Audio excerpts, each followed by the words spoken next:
Bonjour tout le monde, mon nom est Robert Gauthier et puis bienvenue au réseau qui s'appelle Lumière sur la prophétie biblique. On entreprend le numéro 8 du livre de Daniel. C'est la huitième vidéo, si on peut dire, mais c'est la première sur le chapitre 1. OK? J'en ai qu'un. Une vidéo sur le chapitre 1. Après ça, la prochaine, ça va être chapitre 2, naturellement. Alors, pour ceux qui nous ont suivis, un bon Daniel peut aller partout dans la prophétie. Vous allez voir dans cette vidéo, je vais me servir de l'Apocalypse aussi pour démontrer que si on n'avait pas Daniel, on comprendrait peut-être pas tout l'Apocalypse. Hein? Alors, on va de l'avant, si vous vous permettez, avec cette huitième vidéo, pour ainsi dire. On va mettre ça, quarter screen, et voilà. Maintenant, vous me voyez. OK, allons-y. C'est le numéro 8, Daniel, chapitre 1er. Enfin, on est rendu, hein, pour ceux qui se demandaient qu'on a fait 7 vidéos avant d'arriver au chapitre 1, mais écoutez, c'était nécessaire, je pense. C'était un peu une introduction. Comment comprendre Israël aujourd'hui. Alors maintenant, on arrive dans Daniel chapitre 1. OK. L'embryon d'un nouvel ordre mondial. Oh boy.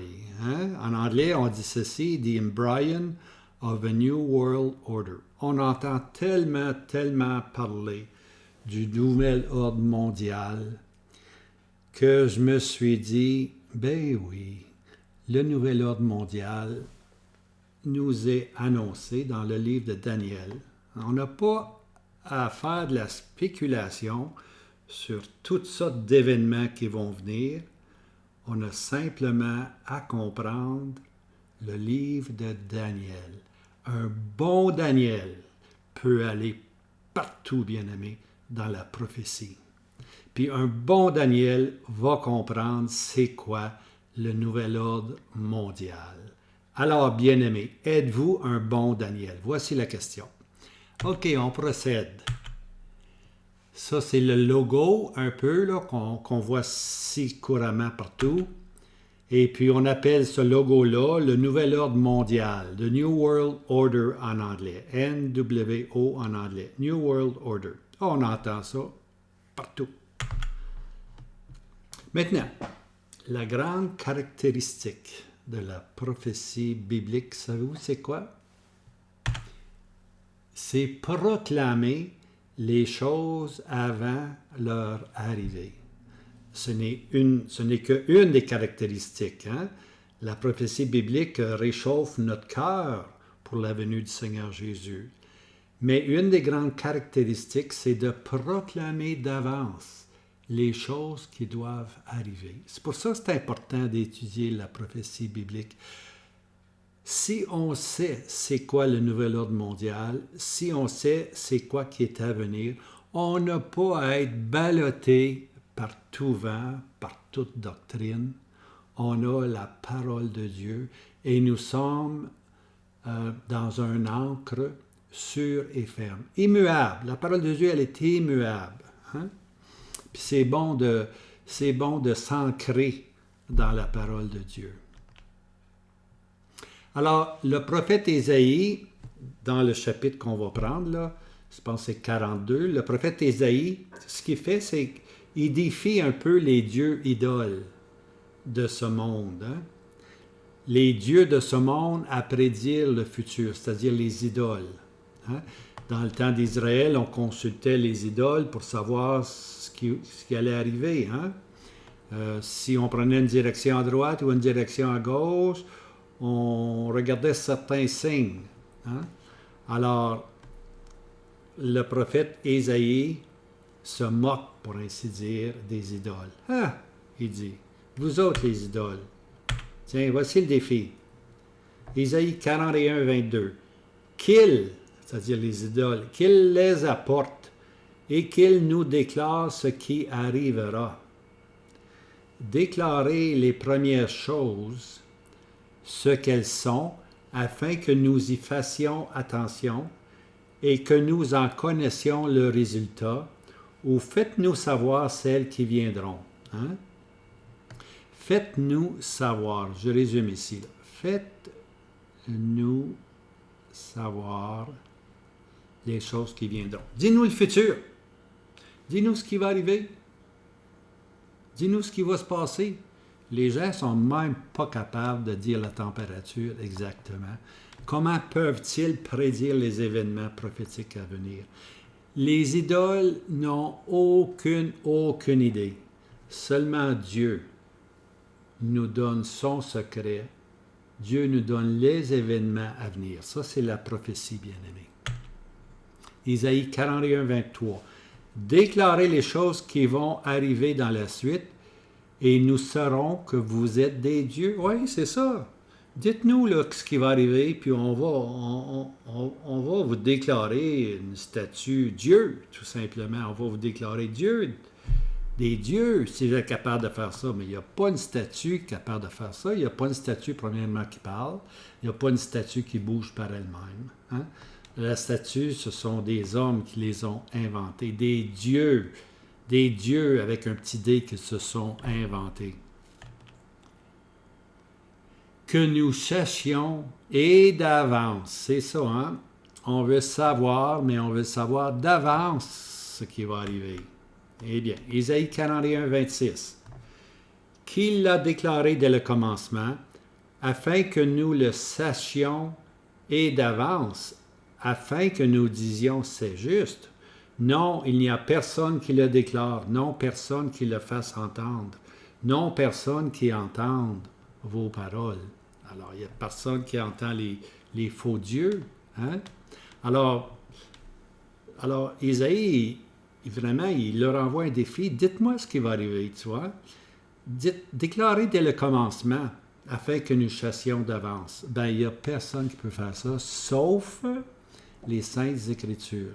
Et les Saintes Écritures ne peuvent être anéanties. Hein? Ce que la parole de Dieu dit, elle va l'accomplir jusqu'au dernier iota. C'est à nous, bien-aimés, de sonder les Écritures, hein? D'aller dans la parole de Dieu, puis demander à l'Esprit de Dieu qui habite en nous, de nous faire comprendre la parole de Dieu. Puis Dieu répond à ce genre de prière, je vous l'assure. Dieu répond à celui qui cherche sérieusement. Alors, Isaïe dit, consultez les astres, consultez les grands penseurs de ce monde. Nul, bien-aimé, ne peut dire l'avenir. Il n'y a personne qui peut dire l'avenir. Hein?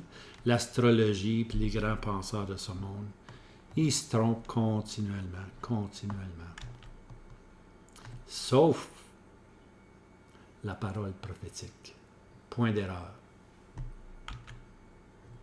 Alors, on va regarder les prophètes Daniel et Ézéchiel. Il y a une différence entre les deux. Je veux le faire ressortir. Je l'ai peut-être dit dans le passé, là, mais la répétition, ça me caractérise. J'aime répéter. Puis je m'en excuse pas, parce que c'est le moyen de la compréhension. Alors, nous avons déjà mentionné que ces deux prophètes étaient de la même période ou contemporains. Alors, Daniel puis Ézéchiel ont existé en même temps, puis aussi, on peut ajouter Jérémie le prophète. Ce trio-là ont coexisté ensemble, puis ils ont la même pensée de Dieu. Alors, le prophète Daniel, lui, est occupé à prédire le temps de la fin. Daniel 11, verset 40, c'est une expression. Le temps de la fin, c'est ce que Daniel nous emmène. Daniel nous emmène dans le temps de la fin, hein? Les derniers jours, les dernières heures, si on peut dire, les derniers mouvements de Dieu. Daniel nous emmène là. Alors, Daniel 9, 27 nous dit « Jusqu'à ce que la consommation et ce qui est décrété soit versé sur la désolée. » Okay? L'expression « la consomption », c'est une expression technique qui dit les derniers jugements. Hein? Vraiment, les derniers mouvements de Dieu, les derniers jugements de Dieu, on appelle ça la consomption, hein? Qui est décrété, qui qui est déjà décrété dans les annales de Dieu. Dieu a décrété ce qui va arriver, soit versé sur qui? Sur la désolée. Alors, la désolée, bien-aimé, c'est la ville de Jérusalem. C'est Jérusalem, la désolée. Alors, ce sont les jugements futurs à venir, les derniers jugements futurs à venir, qui vont être déversés sur Jérusalem.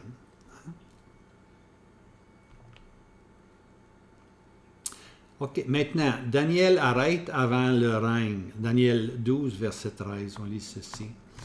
OK, mon serviteur, le prophète Daniel, ne va pas dans la période du règne messianique de 1000 ans. Non, Daniel, il ne rentre pas dans les 1000 ans. Il ne rentre pas dans le millénium. Il arrête, lui, là, avant le millénium. Je le dis ici, là. Il arrête, pour ainsi dire, à la porte, hein, ou au seuil du millénium. Daniel ne se rend pas là. Ça va nous prendre un autre prophète pour nous aider. Alors, un autre prophète serviteur sera utilisé pour nous décrire cette dernière période. Puis ce prophète-là, bien aimé, c'est son ami contemporain, Ézéchiel. Ézéchiel 40 à 48, on voit le temple est reconstruit, la division du peuple des 12 tribus est nommée, est décrite, et puis le retour au sacrifice aussi est décrit.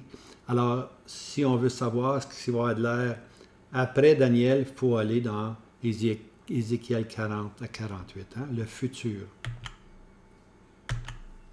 Un petit résumé. Là, on peut faire un petit résumé de quelques chapitres d'Ézéchiel. Je dis ceci parce que des fois, il y a beaucoup de vidéos sur Ézéchiel 38, 39. Et puis plusieurs disent c'est au commencement, d'autres disent c'est au milieu, mais très peu disent c'est à la fin. Excepté moi, naturellement. Et voici. OK, Ézéchiel 36, là, c'est un résumé, là, si on peut dire, chronologique. Ézéchiel 36, le renouveau ou la naissance morale de la nation d'Israël. Hein. Je verserai sur vous de l'eau, hein, vous donnerez un nouveau cœur. C'est la nouvelle naissance que le Seigneur Jésus a parlé à Nicodème. Hein. Tu es docteur d'Israël et tu ne sais pas ces choses. Eh bien, Ézéchiel 36 nous en parle. Le renouveau ou la nouvelle naissance morale va arriver lorsque le peuple va être idolâtre. Okay? C'est un petit mot qui apparaît dans Ézéchiel 36, quand vous serez idolâtre. Alors, le peuple n'est pas encore idolâtre présentement, donc il n'y a pas de naissance morale présentement, là. Il n'y a aucun renouveau présentement, sauf un retour vers le pays. Mais lorsque le Seigneur Jésus a dit que lorsqu'un autre viendra en son nom, vous le suivrez. Hein? Alors, lorsque les gens vont devenir idolâtres, lorsqu'ils vont suivre l'Antichrist, hein, le faux Christ, lorsqu'ils vont le suivre, ils vont devenir idolâtres. Hein? Ils vont adorer dans le temple le fils de perdition. Alors, c'est à ce moment-là qu'ils vont être idolâtres. Puis c'est dans cette période-là qu'il va y avoir ce renouveau. Alors, Ézéchiel 36 nous parle de ceci. Le chapitre suivant, c'est 37, on voit la restauration nationale de la nation d'Israël. Vous vous rappelez, les eaux viennent ensemble, un paquet d'eau qui était là, qui viennent toutes ensemble, et puis il y a beaucoup de bruit, et puis, écoutez, Ézéchiel, il ne se trompe pas, il dit, OK, il y a un retour présentement dans l'incrédulité, comme incrédule, présentement, en 1948, c'est un retour incrédule, c'est un retour pour le pays, tout simplement. Ce n'est pas un retour vers le crucifié, je le dis souvent. Mais Ézéchiel va nous dire ceci, les eaux étaient très secs. Hein? Alors, présentement en Israël, il n'y a pas de vie spirituelle, ce sont des eaux très secs.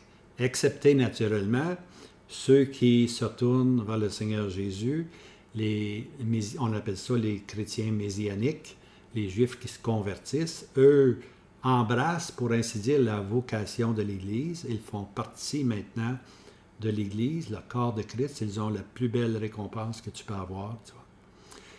Ça, c'est chapitre 37, la restauration nationale. Les eaux venaient ensemble, mais ils sont encore très secs. Puis le souffle, c'est dit, Ézéchiel le dit, le souffle n'est même pas en eux encore. Ils n'ont pas le souffle de Dieu encore.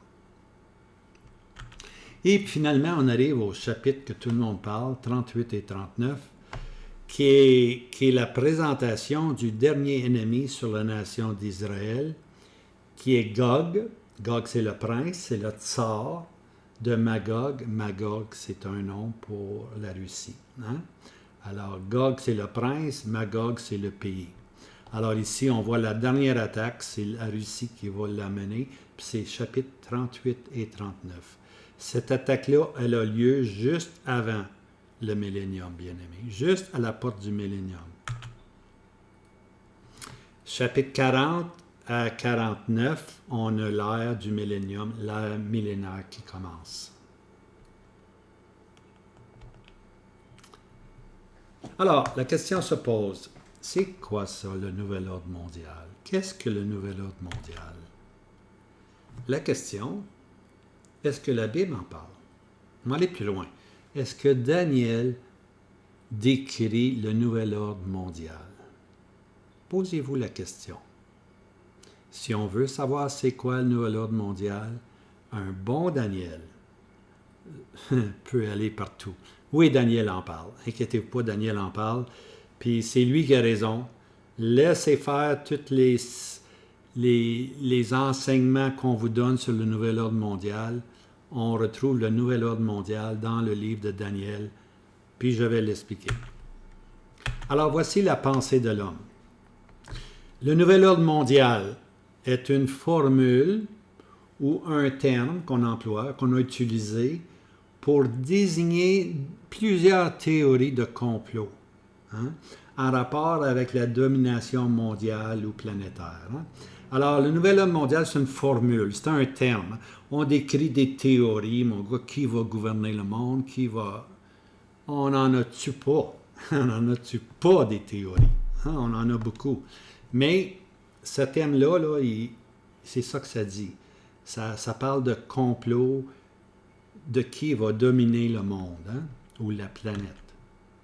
Alors, son acronyme, Nouvel Ordre Mondial, ou dans l'anglais, New World Order, en anglais, vient d'un livre romancier, c'est un roman, de H.G. Wells. C'est l'auteur H.G. Wells, qui est né au monde en 1866, puis est décédé en 1946. Alors lui, il a employé l'expression dans son livre, le New World Order. Alors, le nouvel ordre mondial. La tendance est la transition de l'humanité vers un empire global, polarisé autour d'une seule puissance. Okay? Alors, le nouvel ordre mondial, là, c'est la tendance de l'homme, de l'humanité, vers un empire qui est global, okay? Qui est global, puis qui va être polarisé par une seule puissance. Okay? C'est ça la spéculation qui se fait là. On regarde vers le futur, on regarde vers un empire global, et puis il va y avoir une seule puissance. Alors, ce genre de spéculation nous emmène à diverses puissances. 1. Les États-Unis. 2. L'Europe.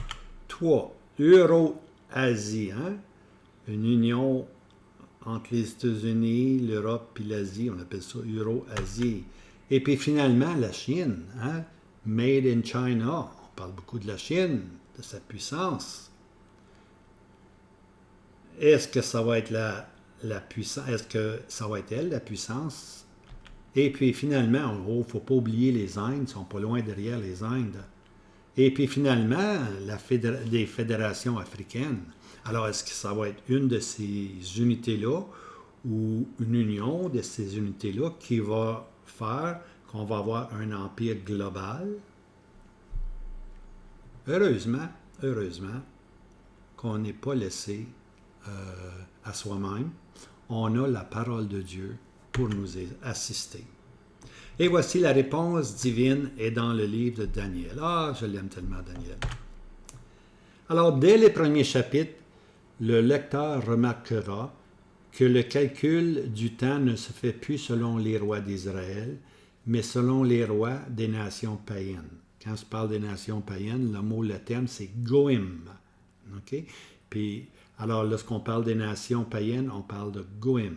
Alors, le temps, à partir du moment où Nebuchadnezzar, où les nations sont venues au pouvoir, à partir de ce moment-là, on a arrêté de regarder vers les rois d'Israël pour savoir en quelle année nous étions. La 8e année d'un tel roi, la 9e d'un tel roi. Tout ça maintenant, c'est fini. On s'en vient maintenant avec la royauté parmi les nations. Hein? La 2e année de Nebuchadnezzar, la 7e année d'un de ses fils, etc., etc. Je pense que j'ai marqué ici le Daniel 2.1. En la seconde année du règne de Nebuchadnezzar, voyez-vous là? Et puis Daniel 7.1, la première année de Belshazzar, roi de Babylone, le petit-fils de Nebuchadnezzar. Puis aussi, si vous voulez avoir d'autres références, allez voir Daniel 8, verset 1, avec Cyrus, Darius, 9.1 puis 10.1. Alors, le nouvel ordre mondial établi en Daniel. En effet, la transition du gouvernement mondial quitte le trône de Jérusalem. Quand Jérusalem a été détruit, puis la nuée, la nuée qui était dans la nuée qui parle de la gloire, qui était dans le temple est partie. Elle finalement est allée au seuil de la porte, est allée dans les rues, est allée dans la montagne. Finalement, la gloire a disparu. C'est-à-dire que le gouvernement de Dieu n'était plus avec Israël, mais que Dieu avait souverainement maintenant donné à un nouveau serviteur les pouvoirs. Ce sont maintenant le temps des nations païennes. Jérémie 27, 6 nous donne l'enseignement.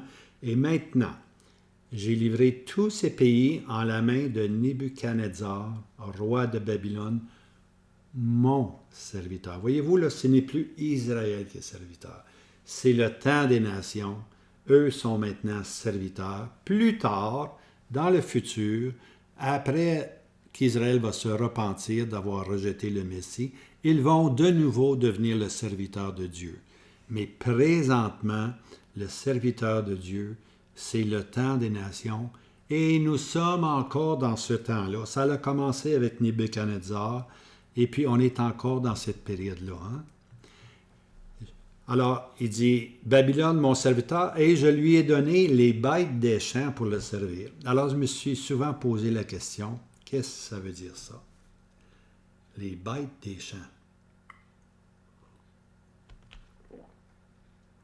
Bien, c'est simple, dans le fond. Les bêtes des champs sont les nations avoisinantes. Les nations avoisinantes sont appelées à servir maintenant Nebuchadnezzar. Et puis quiconque s'opposait à Nebuchadnezzar s'opposait dans un sens à Dieu. Alors les bêtes des champs serviront maintenant Nebuchadnezzar. Alors le nouvel ordre mondial prend le nom original, okay? Luc 21, verset 24. Ils tomberont, dans le Nouveau Testament, ils tomberont sous le tranchant de l'épée et seront menés captifs parmi toutes les nations, et Jérusalem sera foulée aux pieds par les nations, jusqu'à ce que le temps des nations soit accompli. Alors Jérusalem, à partir de Nebuchadnezzar, le temple a été détruit, Jérusalem a été foulée aux pieds par les nations. Puis c'est encore vrai aujourd'hui, jusqu'à ce que les nations soient accomplies. On est encore dans cette période-là où Jérusalem est assujetti aux nations. Et puis, c'est encore vrai aujourd'hui. Juste changer d'ambassade Tel Aviv à Jérusalem, ça a été toute une histoire. On dit Israël est libre, mais il n'est pas vraiment libre. Les nations ont beaucoup d'influence sur eux, encore à ce jour. Alors, le nouvel ordre mondial, c'est l'introduction du règne du temps des nations. Alors, nous, on connaît maintenant le nouvel ordre mondial. C'est c'est le règne des nations, ce sont les nations qui présentement dominent sur Israël. Mais là, on va aller dans le futur, on veut voir dans le futur. Hein? Alors, avec le livre de Daniel, Dieu prend un nouveau nom. On ne trouve pas ça ailleurs que dans... on dit ailleurs, oui, mais on le trouve surtout dans Daniel. Le prophète Daniel emploie une nouvelle technologie, le Dieu des cieux. Ce n'est plus Dieu à Jérusalem, ce n'est plus le trône de Dieu à Jérusalem. Le trône a été transféré aux nations. Et puis Dieu, lui, il est dans les cieux. Hein? Dieu est dans les cieux, il est tranquille, puis il regarde de loin, pour ainsi dire. Le Dieu des cieux. En d'autres mots, ce sont encore les cieux qui gouvernent. Dans la providence de Dieu, c'est encore Dieu qui est en contrôle. Mais Dieu se sert maintenant des nations comme des pions, hein, pour ainsi dire. Et puis comme des marionnettes, là, c'est Dieu qui est en contrôle, mais ceux-ci ne savent pas vraiment ce qu'ils font. Hein. Ils pensent savoir ce qu'ils font, mais dans le fond, c'est Dieu qui dirige. Toujours Dieu qui dirige, bien-aimés. Daniel 2, verset 18. Ça, c'est les versets. Pour implorer de la part du Dieu des cieux. Puis Daniel 2, 37. Toi, ô roi, tu es le roi des rois, auquel le Dieu des cieux a donné le royaume, la puissance, la force et la gloire. Voici Babylone. Elle a directement reçu le royaume, la puissance, la force et la gloire de Dieu. C'est ça qui différencie Babylone des autres empires. Les autres empires vont providentiellement recevoir cette puissance-là. Mais Nebuchadnezzar l'a reçu directement de Dieu. Tu es, ô roi, tu es le roi des rois. Son pouvoir vient, lui, directement de Dieu. Puis à partir de là, on descend tout le temps, tu vois. La qualité du gouvernement va toujours être de plus en plus faible. On le voit dans les différents métaux, lorsqu'on va tomber dans la statue, on voit l'or, l'argent, les reins, le fer. Le fer, mais il a de la glaise, ça n'a pas grand force. Alors, on voit là qu'il y a un décalage dans la qualité des minéraux, pour ainsi dire. Finalement, lorsqu'on veut parler du nouvel ordre mondial, là, c'est bien simple, c'est Christ. Le roi des rois, le Seigneur des seigneurs. C'est Christ. C'est le dernier Adam qui va prendre contrôle de ce monde. Hein? Daniel 2, verset 44. Et dans les jours de ces rois, le Dieu des cieux, voici l'expression, établira un royaume qui ne sera jamais détruit. Et ce royaume ne passera point à un autre peuple. Il broiera et détruira tous ces royaumes, mais lui, il subsistera à toujours. À l'autre mot, c'est un royaume éternel. Lorsqu'on parle d'un royaume éternel, c'est un royaume qui dure aussi longtemps que la terre dure. Okay? Donc, c'est un royaume qui va durer 1000 ans. Okay? 1000 ans. Et puis, ici, on voit que dans les jours de ces rois, de quel roi est-ce qu'il parle? Hein? De quel roi? Ce sont les rois des derniers jours. Puis lorsqu'on regarde la statue, la tête, la poitrine, un peu plus bas, les jambes, et puis finalement les pieds, puis on aussi les 10 orteils, pour ainsi dire. Hein? Et dans les jours de ces rois, en autre mot, à la dernière étape de la statue, parce que la statue, c'est vraiment juste une image, si on peut dire, des différents empires qui vont exister. Puis ces empires-là vont toujours aller en empirant, pour ainsi dire. Hein? Moralement, ils vont empirer. Okay? Géographiquement, ils sont plus grands, ils prennent plus de territoire, plus ça va. Mais finalement, moralement devant Dieu, ils dépérissent continuellement. Okay? Alors, dans ces jours de ces rois, dans l'autre mot, les derniers rois, le dernier système de gouvernement qui va exister sur la terre, okay? Le Dieu des cieux établira un royaume qui ne sera jamais détruit. Ça, c'est le millénium. Hein? Dans cette dernière étape, hein, Dieu va introduire ce qu'on appelle un royaume qui ne passera point à un autre. Hein? Les empires vont passer d'un à l'autre, hein, continuellement. mais celui-là va demeurer. Hein? Il subsistera à toujours. Ça, c'est une expression qui veut simplement dire à toujours, aussi longtemps que la terre existe. Hein? Et puis, et dans les jours de ces rois, ici, là, et dans les jours de ces rois, c'est-à-dire la dernière forme de gouvernement. OK? On sait que ses pieds, en partie de fer et en partie d'argile. On voit la faiblesse, là, parce qu'on ne peut pas... Du fer, c'est bien fort, mais quand tu fais de la soudure avec de l'argile puis du fer, ben, c'est vraiment fragile. Alors, la dernière forme de gouvernement, lorsqu'on va arriver dans cette dernière forme-là, elle va être fragile. Elle va être vraiment, vraiment fragile. Puis elle va être anéantie par le Dieu des cieux qui va établir le royaume de Christ. Christ régnera sur la terre. Un roi régnera en justice. Hein? Durant cette période du temps des nations. OK. Alors là, le temps des nations a commencé à être Nebuchadnezzar. Alors, à partir de ce moment-là, là, on voit dans le livre de Daniel que quatre empires. Quand on se parle des empires, on se parle des empires impériaux. Okay? En autre mot, des puissances mondiales. On ne parle pas d'un royaume comme l'Égypte, c'est un royaume. L'Éthiopie, c'était un royaume. Alors, il y avait différents royaumes, mais l'Égypte aurait aspiré devenir une puissance mondiale, mais elle est simplement demeurée un royaume. Hein? Mais avec Daniel, on voit que Dieu introduit maintenant 4 empires impériaux qui vont dominer la scène politique. Okay? Présentement, là, on n'en a pas d'empire impérial. On n'en a pas, nous autres, présentement.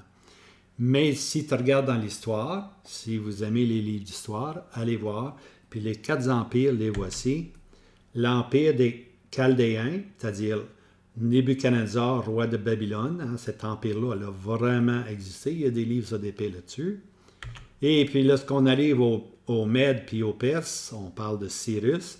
Là aussi, il y a des livres d'épée. Si vous allez à la bibliothèque, juste marquez Perse, l'empire de Perse. Et puis vous allez en avoir toutes les photos que vous voulez avoir.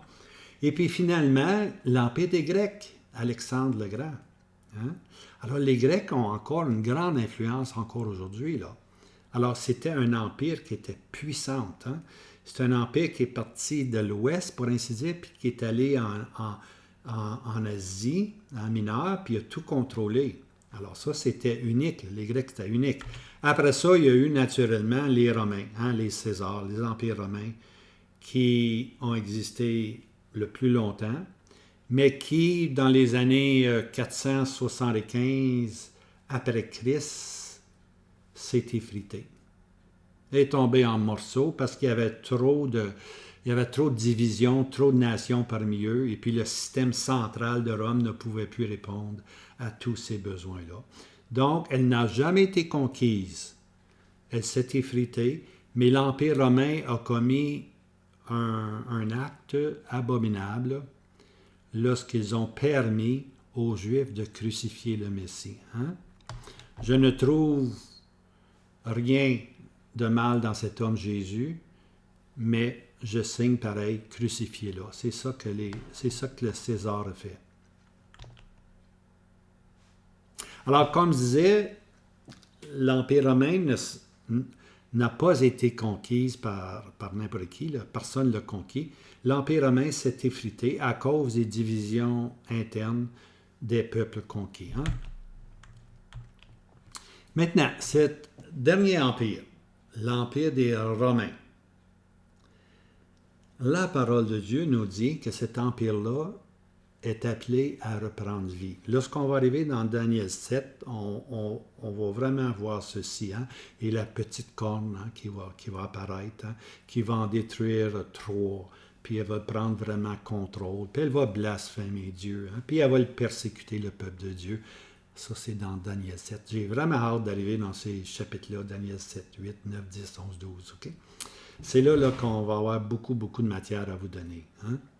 Alors, Daniel 7 et puis quelques passages de l'Apocalypse nous disent que cette dernier empire, qui était l'Empire romain, est appelé à reprendre vie. Hein? Écoutez, il faut des versets bibliques. En voici un. OK? Alors, Daniel, il est bon pour aller dans l'Apocalypse, lui. Alors, Apocalypse 17, verset 8. « Et la bête que tu as vue. » Qui l'a vu? C'est Jean, hein? L'apôtre Jean. Il l'a vu, il l'a connu, il est en prison. Hein? Il est en prison à Patmos pour le témoignage du Seigneur Jésus. Puis c'est un César qui l'a mis là. Alors lui, il l'a vu, la bête que tu as vue. Alors la bête, ici, là, cassez-vous pas la tête, là. La bête, c'est l'Empire romain. OK? La bête, c'est l'Empire romain qui existait au jour de Jean, mais qui va reprendre vie. On l'appelle la bête.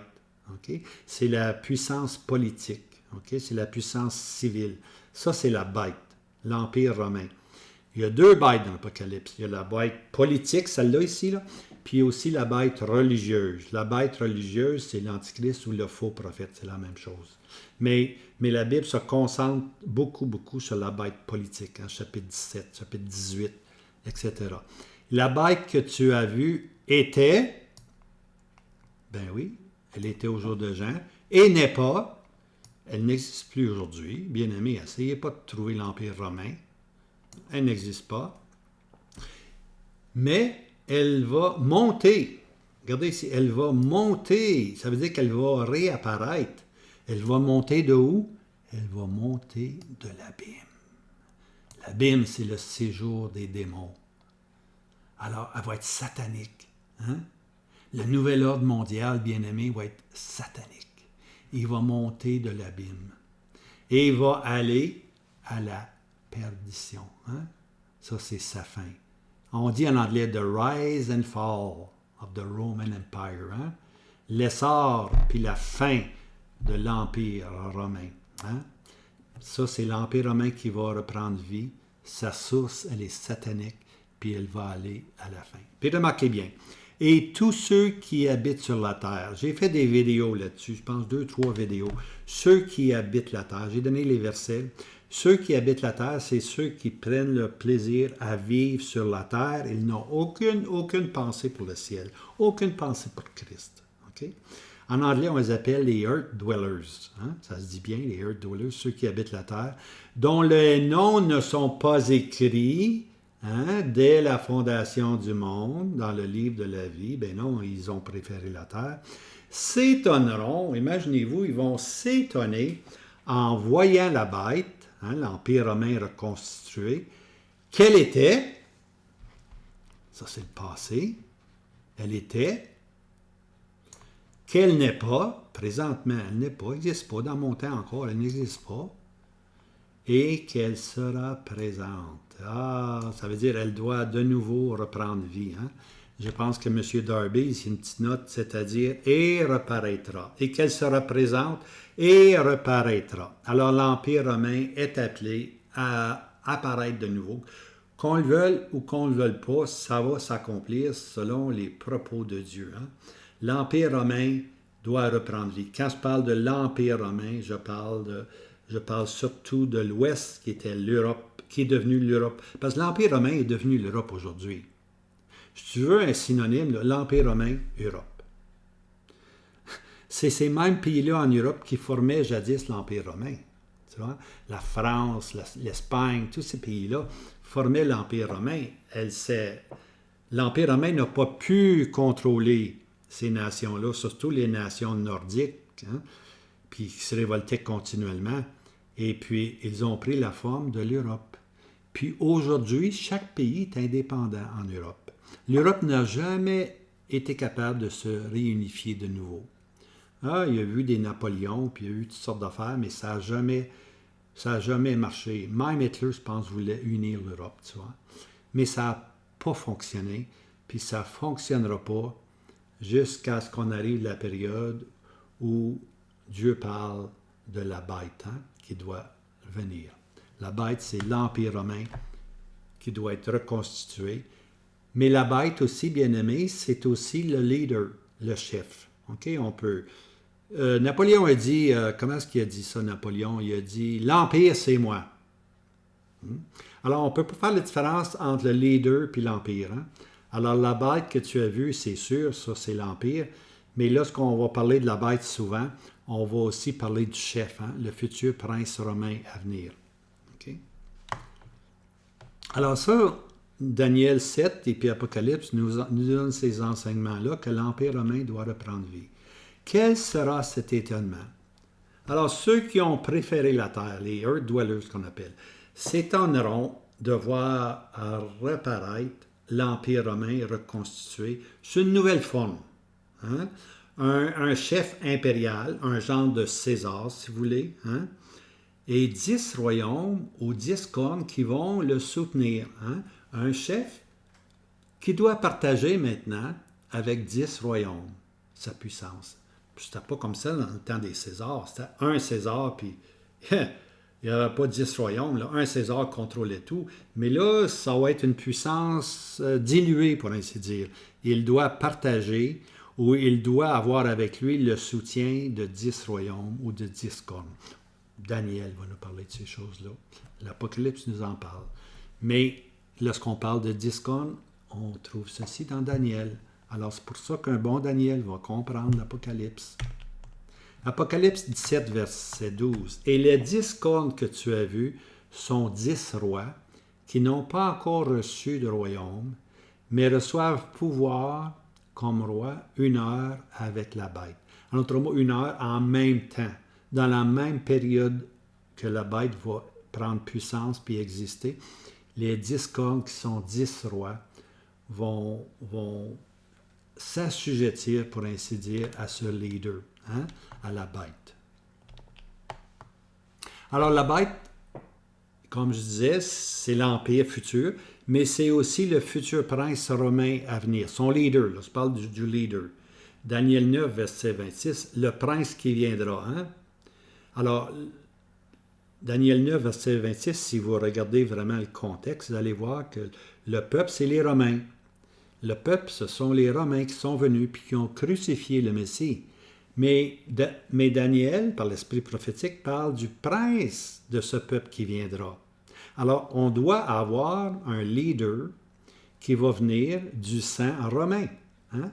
qui vient de Rome, Le prince qui viendra. Alors, ce leader-là, il ne faut pas le chercher dans les pays arabes, il ne faut pas le chercher. Il va être du sang romain. Le prince qui viendra, hein? Il descend, lui, du peuple romain. C'est le peuple romain qui, en l'année 70, a détruit Jérusalem avec Titus, qu'on appelle. Hein? Mais on ne parle pas de cette période-là. Là.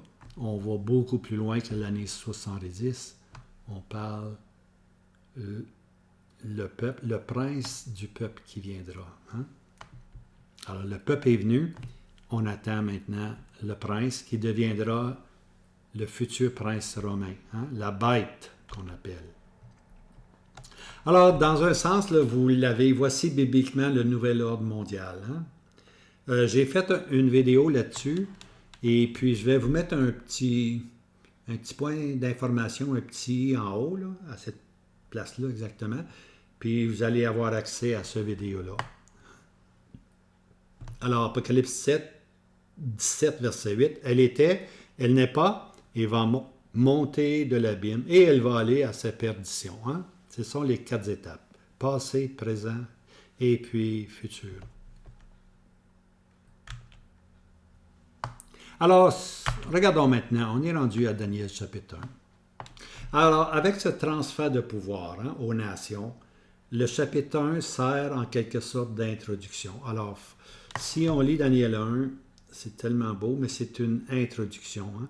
On va rentrer dans les détails dans le chapitre 2, et puis spécifiquement, lorsqu'on arrive au chapitre 7 et 8, les 9, là, on rentre dans beaucoup de détails sur la nation d'Israël.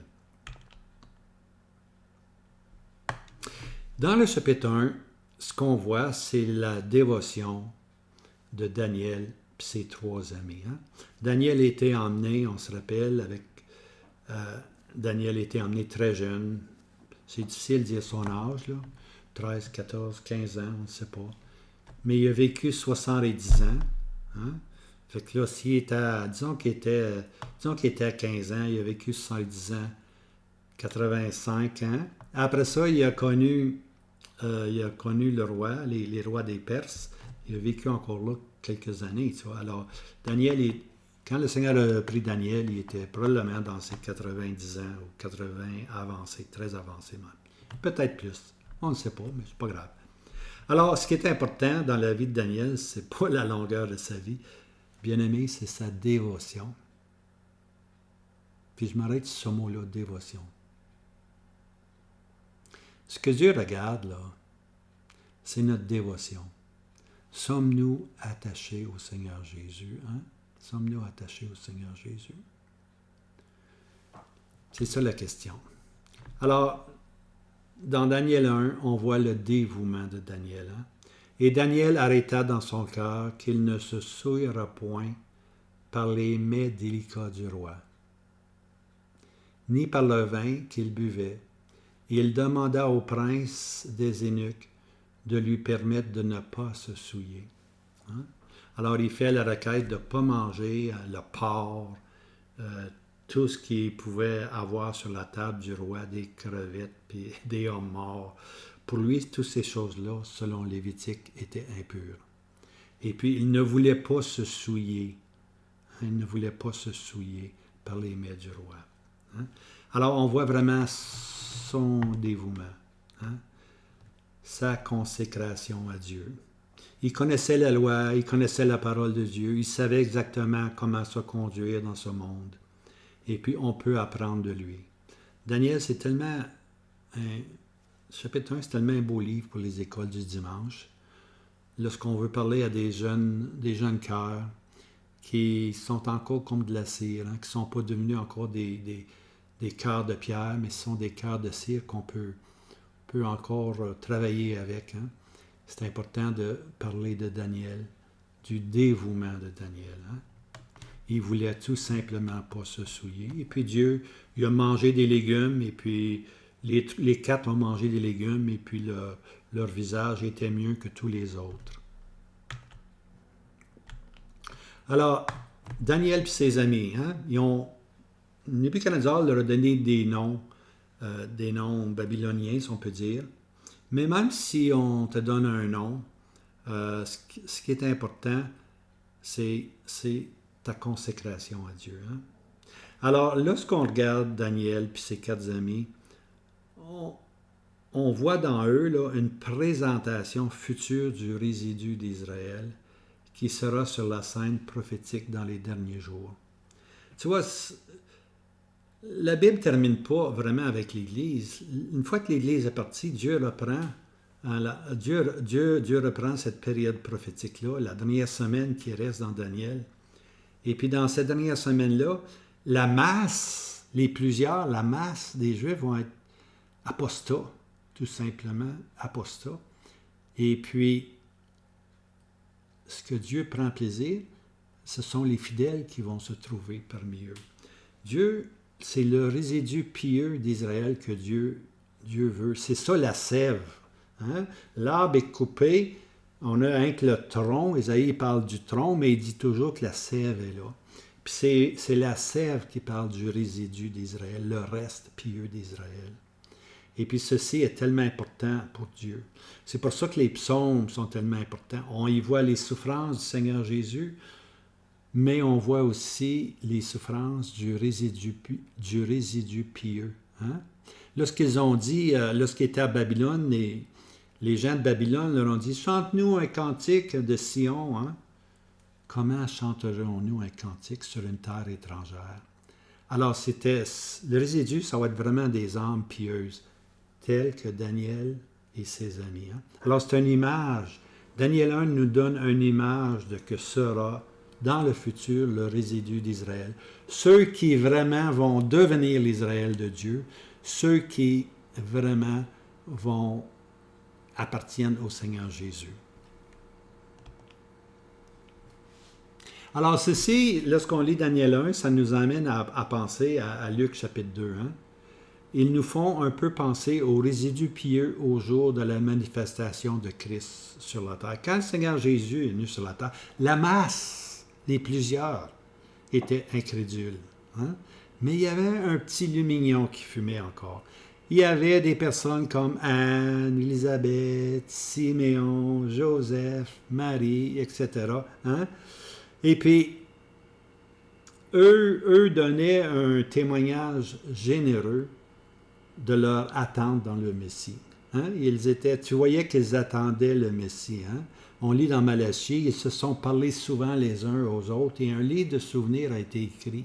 Imaginez-vous, l'Élisabeth, les Simon, comment ça va? Oui, oui. Ils ne parlaient pas d'hockey, là, plus qu'il faut. Hein? Ils parlaient de quoi? De la venue du Messie. Hein? Et puis c'est pareil entre nous, chrétiens. Hein? Il faut se parler souvent des choses divines. Laisse-moi être ensemble, là. Ouvrons la Bible, parlons du Seigneur Jésus. On a des questions, posons-les les uns aux autres. Puis vous allez voir, il y a une discussion qui va s'animer autour de la personne du Seigneur Jésus. Puis vous allez sortir, puis vous allez dire, waouh, notre cœur ne brûlait-il pas lorsque nous parlions du Seigneur Jésus? Alors je vous encourage, là, je vous encourage. Saisissez ces moments-là, bien-aimés. Saisissez-les pour parler du Seigneur Jésus. Puis vous allez voir, la flamme va être de nouveau allumée. Hein? Alors, cette représentation-là d'un reste, d'un résidu, soit Daniel 1 ou soit dans Luc 2, trouvera plus tard un autre accomplissement lors du royaume. Hein? Le royaume va être annoncé, le royaume, le Messie revient, ça va être ça le message. Aujourd'hui, c'est crois au Seigneur Jésus, tu seras sauvé.